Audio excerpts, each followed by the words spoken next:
Okay, Bassmaster here. We're going to be shooting part 2 of buying a boat and cautions of buying a boat for first-time buyers. Today I've got my father with me. He's shown me everything there is to know about boating safety when you're out there on the water fishing, and I'm going to ask him to show us some things that he has learned throughout the years when you're buying a boat, and things to look out for, cautions, things to know when operating a boat as well. So stay tuned, we're going to get on this video. So Dad, you've been fishing for many years. You've ran all kinds of boats. You've been inside of all kinds of boats. What are some of the boats that different styles of boats or boating vessels that you've used throughout the years? And so we kind of have an idea of your length of experience in it. Well, I started off in the 70s. I was using a John boat. I had a little outboard motor, little 20-horse outboard motor.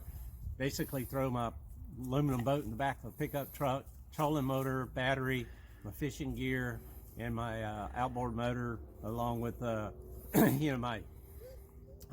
my gasoline. So I kind of went from that into saved up enough money, convinced myself that I needed to buy a big boat, a bass boat, and I bought fiberglass boats. So then I bought a fiberglass boat. I had a couple of fiberglass boats. Started off with something kind of like this one that's about a 17, 18 footer. Went from the 17, 18 foot fiberglass boat. Actually, I went back down to aluminum boats. Aluminum boats I liked. I still like them. I think, it depends on how serious you are. If you're just an everyday fisherman, goes out there every day and fishes every day, you're going to need a multitude of boats. You're going to need a fiberglass boat, pretty good size one to get on big lakes. You're going to need a smaller aluminum boat to get out there on your smaller lakes and get back up into some channels that you're looking for. And then also you're probably going to need something to go fish a pond or something with. So you probably need, a small boat like that. And I've had those too. And those are a lot of fun on that. This one, I just want to go around the boat, kind of tell you some of the mistakes that I made. Hope you don't make them. But I made them when I started off with buying boats, using boats, because I really didn't know what I was doing. And just had to live and learn kind of thing. Try to avoid some of that with you. Anyway, very first thing that you need to do is you need to make sure that your truck or vehicle you're going to pull a boat with, but make sure you got a good vehicle that can pull a boat. Don't get something too small, but make sure you got some good brakes to it. And that's like number one thing, because most of these boats, they don't have brakes on the trailer. So you're going to be stopping the boat and you're going to be trying to stop the truck. So brakes are an important thing. Brakes are an important thing. If you don't have good brakes on your vehicle, make sure you got good brakes on your vehicle. And make sure you have something good to do that with. Also, make sure you got a good hitch. For me, I started off with just a ball on a bumper. And you want to go to a hitch with got a receiver in it. Now you can get the 7-way light plug. That's a good thing to have. Used to, we didn't have that. We just kind of had the old 4-way. But you want to make sure you got a good lights on it, electricity there. These are things that you don't want to be fooling with all the time. You just want to plug up, take that boat down to the lake, get in the lake, and have fun. That's what you're after, so you're not really after anything else.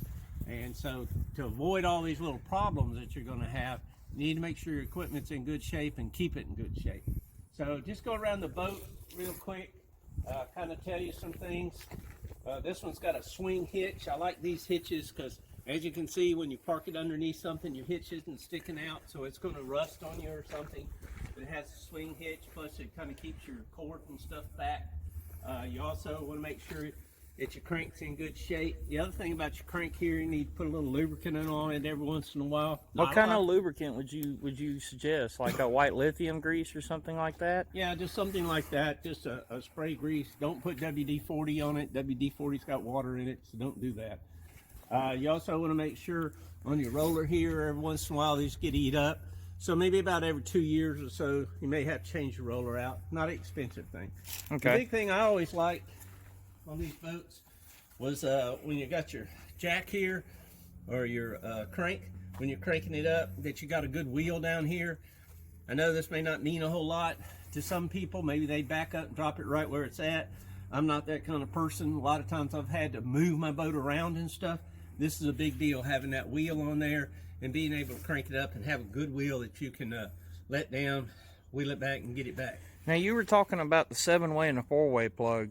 Can you kind of show us the difference between the 7-way and the 4-way and why the 7-way is better? This particular 7-way plug is more what you'd see on a big rig like this, and it's more condensed, so when you put it in to your outlet or whatever, or even if you have it down here, it's not going to get water in it, it's not going to get wet. And remember, you're going to be backing in water. I'll show you what a little 4-way looks like.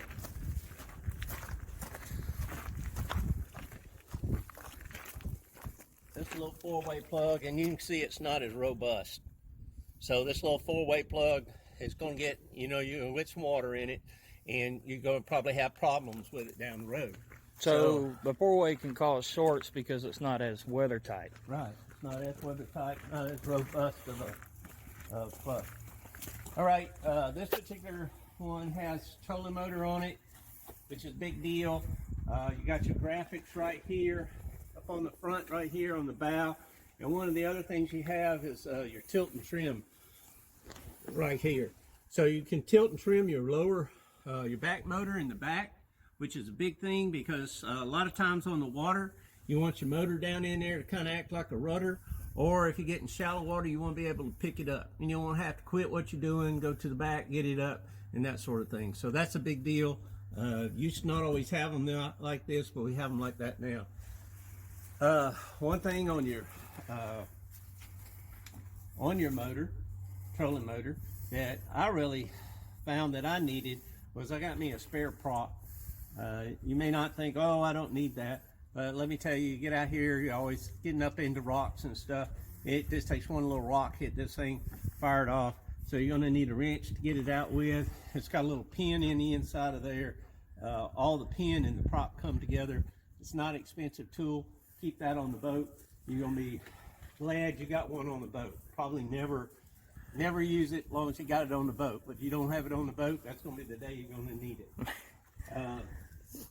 Another thing I like about this particular boat is it has spare tire. A lot of people don't think about spare tire till they need it, but this one has spare tire rack on it, really well hid, so when you're putting your boat on and off, you're not going to hit that tire, but it's there, and it's something you're going to need. Speaking of spare tires, make sure you got a jack. You got a jack in your truck. Make sure that jack works for this boat. You get it on the side of the road, you got to jack it up. The jack you got may not be able to jack this thing up. So you might kind of want to look at that, kind of rehearse it a little bit, and make sure you got a 4-way lug wrench, at least in your vehicle there, so that you can get your lugs on and off. If something happens, if you blow out the tire. Go around here to the back of the trailer.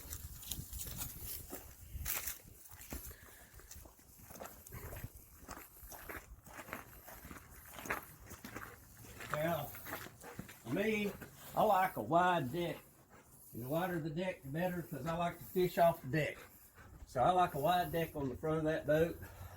This is a pretty wide deck for the size boat this is. And also the back deck. You want a good back deck, because usually you got 2 people with you, and you're doing that. That's something you always want to have, is a good wide deck in the back. So that's something you're going to look for when you go to buy your boat. The other is this particular boat has a lot of nice instruments up around your steering wheel. Here you can see it's got a depth finder up here too, and also on this handle right here. Okay, again, here's the instrument panels. One of the things it's showing you here, kind of gives you your tachometer here, miles per hour, which you're not really worried about. Gasoline, you're going to keep your eye on that gas. Battery, need to be looking at that. You also need to clean those terminals every once in a while on that battery to make sure they don't corrode up. So as you look at your different gauges here, this is one I look at all the time, is my motor being up and down. So that's a tilt and trim gauge, in other words? That's your tilt and trim gauge. Okay. Again, you have tilt and trim up front On your trolling motor, you got your tilt and trim here. It's really nice. You can control it from here. And then you also have one on the motor. We'll show you that a little bit later. Here's something here that you really need to make sure you got. This is a safety feature. This plugs up to your vest, life vest. What this is a dead man switch. So if you fell out of the boat, at least the boat will stop and it'll kill the motor. And that's something that you need to have. Again, I like the controls on this boat. I like the size of the deck of this boat. And then some of the other things it has, it's got a lot of compartments on it. These compartments are things that are really going to help you out, because you're going to keep your stuff in the compartments a lot when you go fishing. You don't want to have your rod and reels all over the ground here or all over your deck when you're fishing. One of the things kind of in the back of the boat here, the thing I like about the back of this boat, it's kind of wide, and that kind of shows you some of the things that's going on. But again, you have your tilt and trim back here in the back, so you can tilt your motor up. One of the big reasons you want to tilt your motor up back here in the back is when you get ready to load it, unload the boat, you got to get your transit support off. Make sure you get a transit support. Don't run down the road without a transit support. So get you a transit support. The other thing is get you a couple plugs. Don't have just one plug. Make sure you got 2 or 3 plugs. The first thing you need to put in this boat when you get ready to get ready to launch it is a plug. First thing you take out when you get it out of the water is a plug, and you need to check that plug 3 or 4 times. This particular boat has a battery chargers built into it. This is a new item that I really like. Back in the day when I was really doing a lot of this, I always had to have my own battery chargers. Then it got to the point where we started having battery chargers in the boats, and that's a big thing, is to have those battery chargers in there. Again, you're going to have to know some maintenance about batteries and how to keep batteries up, how to keep them clean, and you need to get with your dealer when you do that. And also, when you go to buy batteries, they cost big money. The more money you spend on a battery, the better off you're going to be, because you buy a cheap battery, you're going to have problems with cheap batteries. Trolling motors eat up batteries. We forget about the starter motor, which is separate, and just cranking this motor up, starting it, isn't a big thing. But you know, if you go 3 or 4 years and you don't put a battery in it, then you're going to be out there on the lake one day and it won't crank up and run. And that's no fun paddling this thing all the way back to someplace. I take it you've had to paddle a boat a time or two. I had to paddle a boat several times. Didn't want to. If you can afford a stainless steel prop, this one's an aluminum. Get a stainless steel prop. If you can afford it, get a spare prop and keep a spare prop on the boat.